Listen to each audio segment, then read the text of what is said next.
inside me. This is how legends are made.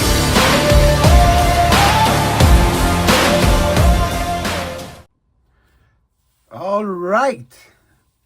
Re-bienvenue sur Daughter and Dad Québec. It's Dad without daughter. Hey guys, on va vous annoncer que pour la saison qui s'en vient, oui, là c'est déjà l'heure du retour à l'école. Dieu merci! Non, on les aime nos enfants, mais on aime la rentrée scolaire, hein? C'est les parents qui prennent un peu des vacances. Nouveau concept cette année.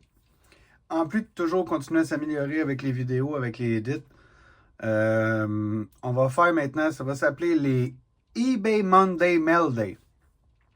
À quoi ça va servir les eBay Monday Mail Day? Ça va servir à mieux connaître la communauté eBay. Ça va être des petites vidéos. OK? À chaque lundi, je vais faire des petites vidéos pour agrandir mon set. Parce que là, je fais, pour ceux qui ne le savent pas encore, I'm trying to do a master set of 21-22 Upper Deck. So Series 1, Series 2, Series 3. All the subset, all the numbering, 50 and higher. Ça veut dire, je ne fais pas les 1 de 1, je veux pas les numéroter sur 25. C'est déjà assez dur, c'est déjà assez colossal. J'ai pas le choix de passer par eBay parce que 21-22, il reste plus grand-chose. Il y a beaucoup de retail box. Fait que je vais ouvrir des retail box. Les vidéos pour la PC, parce que j'aimerais ça que vous me suiviez là-dedans à faire mon master set. Je vais, dans mes edits, je vais marquer le pourcentage que je suis rendu pour chaque subset, pour chaque subset numéroté, parallèle. Je vais me forcer pour faire ça. Parce que c'est un projet colossal, ça va me prendre des années, puis on va passer des années ensemble à voir ça se bâtir. Et ensuite, ça va être des vidéos courtes, je pense que je l'ai dit.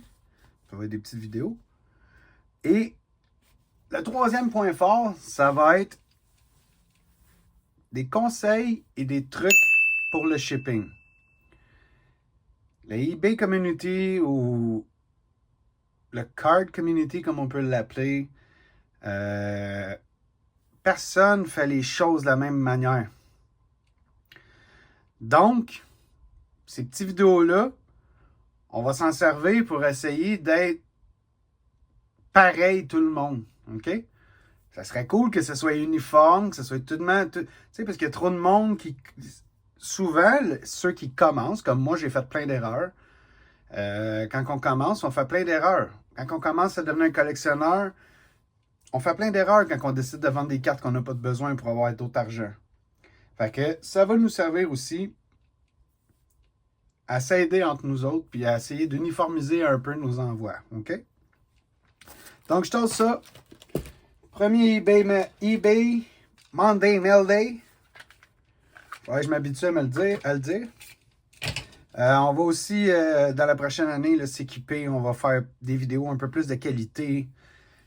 C'est parti un peu de nulle part. Hein. C'est Daughter and Dad Québec. Une fille et son père, Québec. Tout le monde dans la vie, je pense qu'on cherche à s'améliorer. Donc, c'est notre cas, nous aussi. OK, on commence avec le premier renvoi.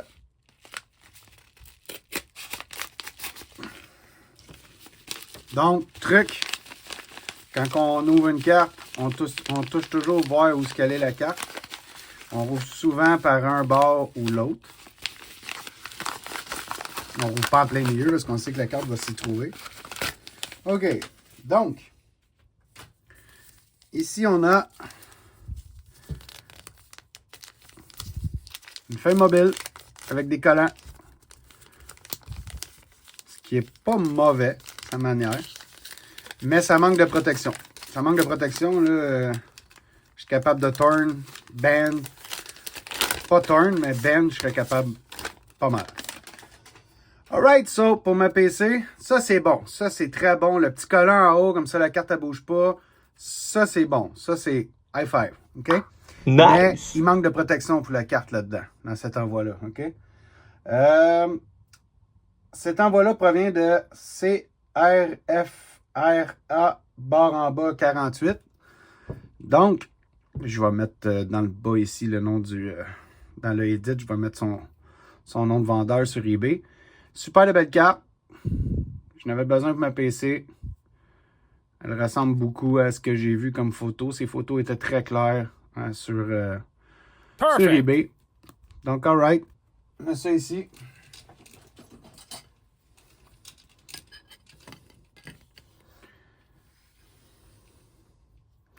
Deuxième mail day.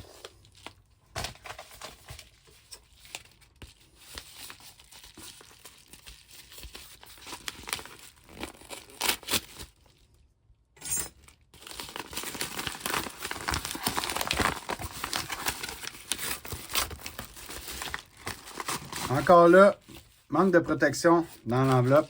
L'enveloppe trop grosse pour une seule carte. Tu aurais pu prendre des plus petites enveloppes. Ça, c'est très bon. Perfect. Mais l'envoi là, à la style Upper Deck Redemption, là, regardez l'enveloppe, là, qu'est-ce qui s'est passé avec. Là. Si je suis les plis, là, c'est une die cut platinum. C'est sûr que le top load, il aide, mais ça manque un peu de protection. OK? Ça, c'est fantastique. La carte, elle est exactement pareille à mon achat à les photos de eBay. En plus, ça vient de T-Rex 460 T barre en bas REX barre en bas 460. En plus, lui, j'ai acheté cette carte-là durant mon déménagement. Et puis, j'avais payé Post Canada pour retenir mon courrier. Et ils l'ont pas fait. Ils ont simplement retourné la carte à T-Rex. Il a été super gentil. Il m'a communiqué avec moi. Il m'a dit... il dit, ta carte m'est revenue, y a-t-il un problème? Fait que je lui ai répondu que, ben là, c'est Post Canada qui ont mess with it.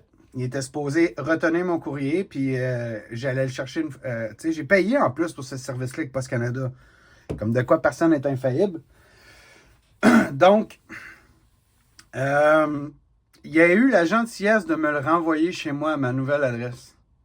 So, pour ça, là, le service client, là, A1, c'est vraiment wow, c'est vraiment gentil, c'est vraiment apprécié parce qu'il a payé le shipping 2 fois. Son prix de shipping non plus n'était pas si élevé que ça.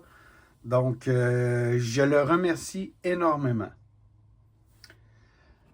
Là, pour le deuxième point fort, que ça fait des petites vidéos courtes, pour la première vidéo, on va dépasser un peu ce que j'avais comme objectif, OK? Ce que je voulais vous montrer avec les envois. Le team bag, les types d'enveloppes, la manière de marquer ton adresse, parce qu'il y a plusieurs manières. Il y a plusieurs types d'enveloppes. Et puis, le petit collant fragile. Okay? Donc, en plus du top load traditionnel, OK? En plus du top load traditionnel. Quand on envoie une carte, quand on vend une carte. Moi, comment je vois ça, OK? Si je prends une carte au hasard comme ça, là, ici, là. Je prends une carte comme ça. Je veux l'envoyer, OK? Tout le monde a des moyens différents, je comprends, OK? Mais, à vous expliquer ça, peut-être vous allez comprendre un peu plus les coûts de shipping de certaines personnes, d'accord? Parce qu'il y en a qui disent, faussement d'ailleurs, lui, il monte son prix de shipping à cause que il veut pas payer les frais de eBay. On va dire de quoi, guys? Les frais eBay, là, c'est sur le prix final. Ça veut dire shipping et taxes. Parce qu'eBay administre les taxes pour nous autres. Donc, shipping et taxes, prix final, c'est là-dessus qu'ils prennent leur cut. Le monde, il y a différentes manières de penser. Il y a ceux qui laissent ça à 2,50, peu importe comment ils sont big, mais ils vont aller jouer dans le prix de la carte pour compenser l'envoi, mettons, d'une carte à... Tu vois, une carte, mettons, à 2 999 $, mais le shipping, 2,50. Moi, personnellement, ça m'inquiète. Ce que je vais faire, c'est que je vais aller vérifier le vendeur. Je vais aller vérifier ses feedbacks. Je vais aller voir pourquoi il me charge juste 2,50 pour m'envoyer une carte à 3000 $. Parce que moi, si j'achète une carte à 3000, ben, je veux qu'elle soit assurée dans l'envoi pour le montant qu'elle vaut. Je veux qu'elle soit bien envoyée. Je veux pas qu'elle arrive dans une enveloppe à papier blanc, là. OK? Donc, petit truc. Pas besoin d'être super calé là, en informatique. Regarde, moi, au début, là, je faisais des collants comme ça de D-Québec. Puis j'étais même pas capable de les centrer, là, tu sais. Fait que, au moins, juste mettre un tag comme ça. Là, ta carte, elle sort plus. OK? Donc, une fois que ça c'est fait, le team bag. OK? Le team bag. Le fameux team bag. Fait que ça, là-dedans. OK? Pour ton prix de shipping, là, si tu rajoutes des cartes de base là, qu'on accumule en débile, là, tu ne seras pas chargé plus, ça va être le même prix. OK? Donc, regarde. Tu prends ton team bag, tu prends au moins 4 cartes de base. Tu viens ici, tu en mets 2 en avant, tu en mets 2 en arrière, tu fermes ton team bag. C'est déjà pas mal plus solide. OK? Fait qu'une fois que ça c'est fait, il te reste à choisir ton enveloppe. Ton enveloppe, au début, j'utilisais celle-là. OK? On les trouve toutes au Dollarama, là, Dollar Store. Ils sont pratiques, vont bien, c'est paddé. Tu peux écrire à la main dessus.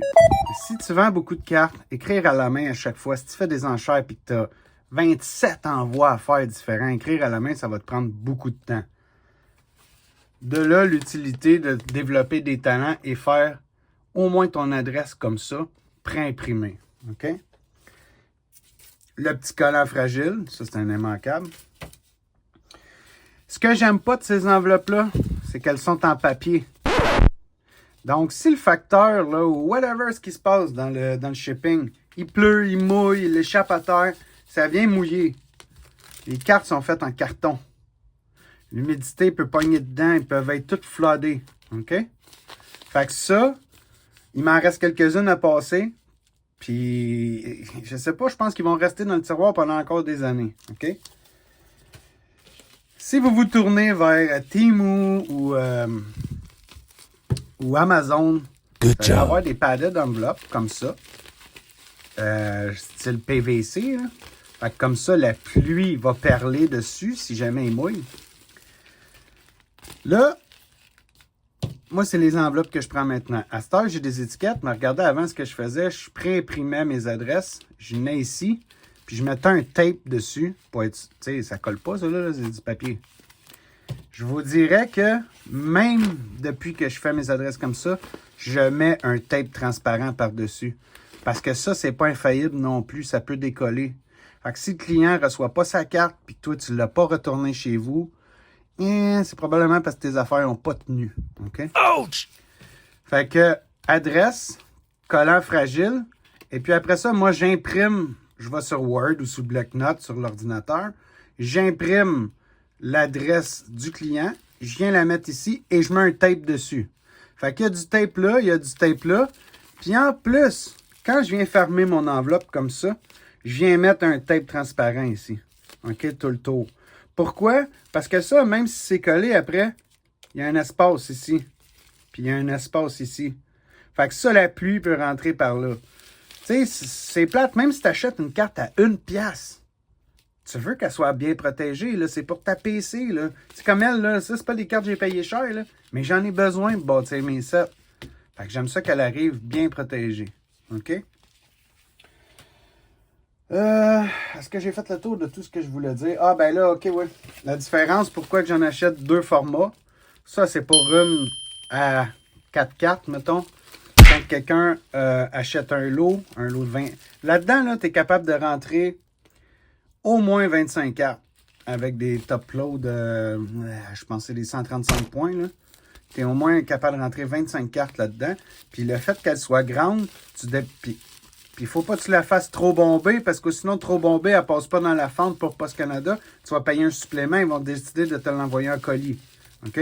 Mais là-dedans, là, je suis capable de rentrer 25 OPC Platinum, là, pas les die-cut, les normales, qui sont plus épaisses et courbées. Je suis capable d'en rentrer 25. Puis en shipping régulier, si c'est pas un shipping tracking, parce que ça dépend tout le temps de la valeur de la carte, ça coûte pas si cher que ça. Là. On parle d'à peu près 7-8 $. Là. Max. OK? Ça dépend où ça s'en va au Canada. Aux États-Unis, c'est complètement une autre chose. On se gardera ça pour une autre vidéo. Fait que, alright, guys, c'était mes conseils, c'était mon mail day, c'était mes conseils pour aujourd'hui. Là, ça fait une vidéo de 15 minutes, inquiétez-vous pas. Je vais m'arranger pour que les eBay Monday Mail Day soient beaucoup plus courts. Je vous dis à la prochaine.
You ready? Let's go!